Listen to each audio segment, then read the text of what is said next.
Good evening, folks. It is October 6th. I want to take a moment to read a story real quick. It comes from the book, and it's a short story, just a couple pages, but I want to read it to you.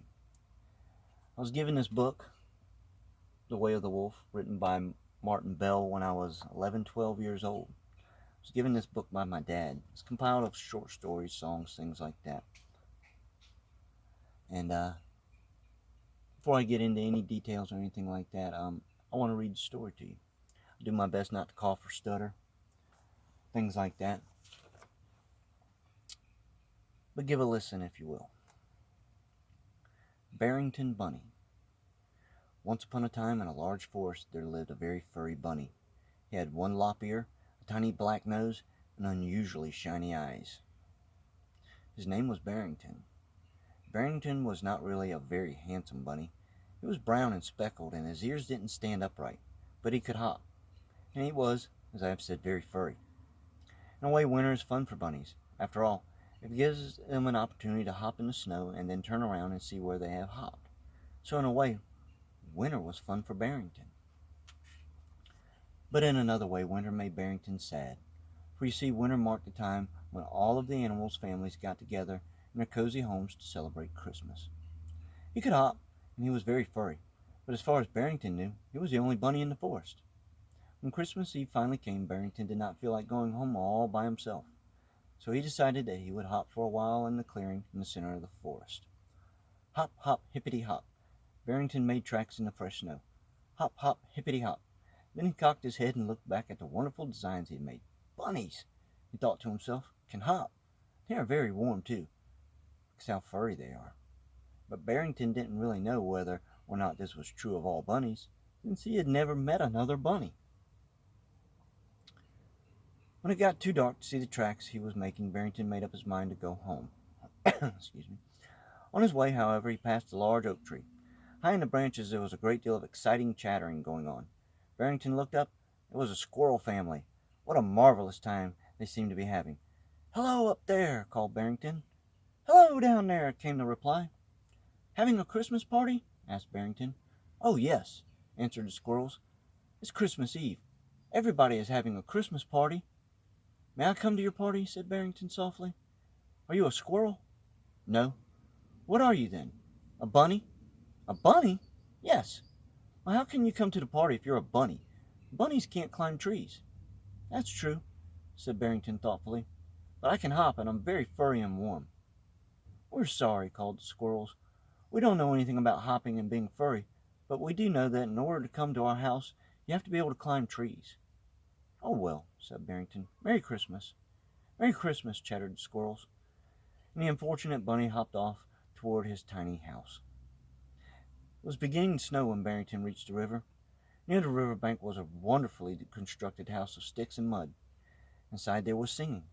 "It's the Beavers," thought Barrington. "Maybe they will let me come to their party." And so he knocked on the door. "Who's out there?" called a voice. "Barrington Bunny," he replied. There was a long pause, and then a shiny beaver head broke the water. "Hello, Barrington," said the beaver. "May I come to your Christmas party?" asked Barrington. The beaver thought for a while, and then he said, "I suppose so. Do you know how to swim?" "No," said Barrington, "but I can hop. I am very furry and warm." "Sorry," said the beaver. "I don't know anything about hopping and being furry, but I do know that in order to come to our house, you have to be able to swim."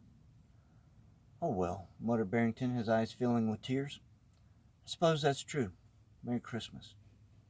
"Merry Christmas," called the beaver, and he disappeared beneath the surface of the water. Even being as furry as he was, Barrington was beginning to get cold, and the snow was falling so hard that his tiny bunny eyes could scarcely see what was ahead of him. He was almost home. However, when he heard the excited squeaking of field mice beneath the ground, "It's a party," thought Barrington, and suddenly he blurted out, through his tears, "Hello, field mice. This is Barrington Bunny. May I come to your party?"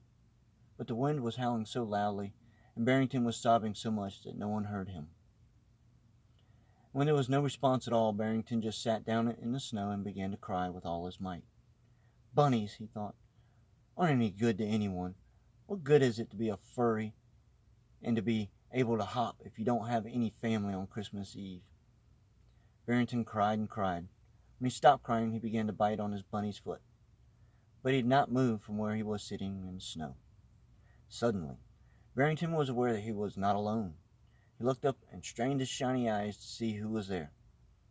To his surprise, he saw a great silver wolf. The wolf was large and strong, and his eyes flashed fire.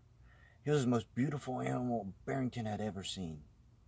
For a long time, the silver wolf didn't say anything at all. He just stood there and looked at Barrington with those terrible eyes. Then slowly and deliberately the wolf spoke. "Barrington," he asked in a gentle voice, "why are you sitting in the snow?" "Because it's Christmas Eve," said Barrington. "And I don't have any family. And bunnies aren't any good to anyone."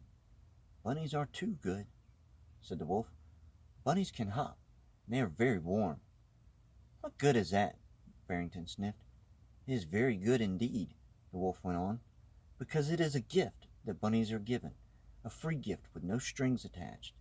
And every gift that is given to anyone is given for a reason.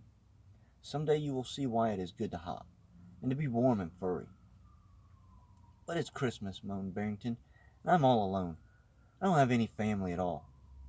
"Of course you do," replied the great silver wolf. "All of the animals in the forest are your family." Then the wolf disappeared. It simply wasn't there.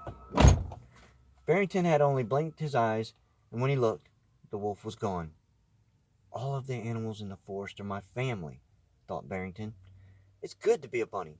Bunnies can hop. That's a gift." And then he said it again. A gift. A free gift. On into the night Barrington worked. First he found the best stick that he could. It was difficult because of the snow. Then hop, hop, hippity hop to the beaver's house. He left a stick just outside the door, with a note on it that read, "Here is a good stick for your house. It is a gift, a free gift, no strings attached. Signed a member of your family."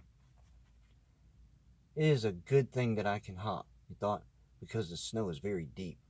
Then Barrington dug and dug. Soon he had gathered together enough dead leaves and grass to make the squirrel's nest warmer. Hop, hop, hippity hop. He laid the grass and the leaves just under the large oak tree and attached this message: "A gift, a free gift, from a member of your family." It was late when Barrington finally started home.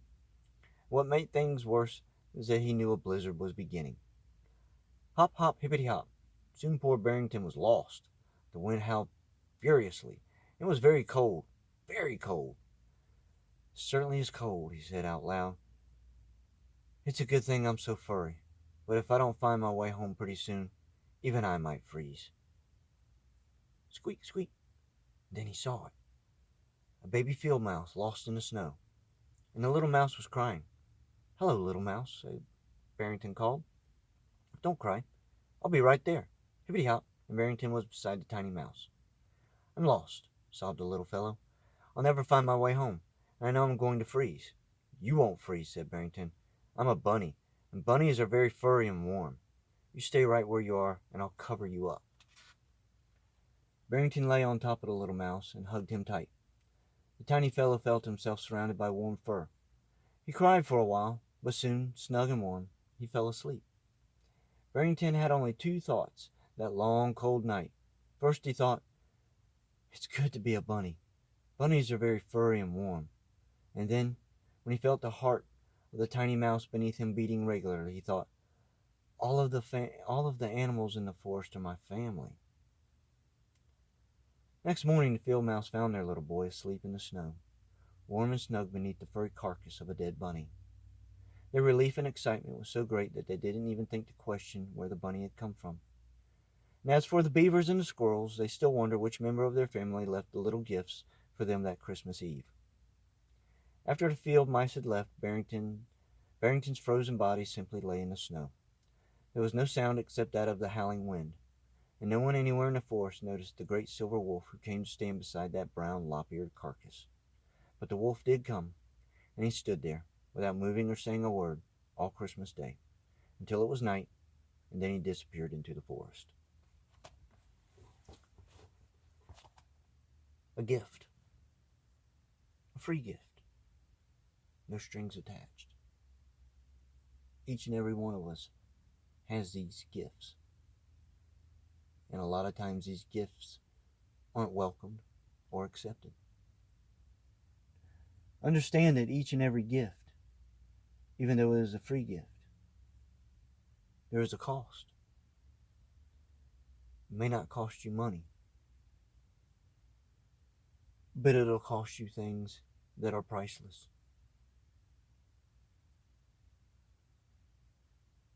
Keep tight your gifts, folks. Very important. Shelter them, protect them. Don't offer them up to anybody and everybody. Y'all be safe.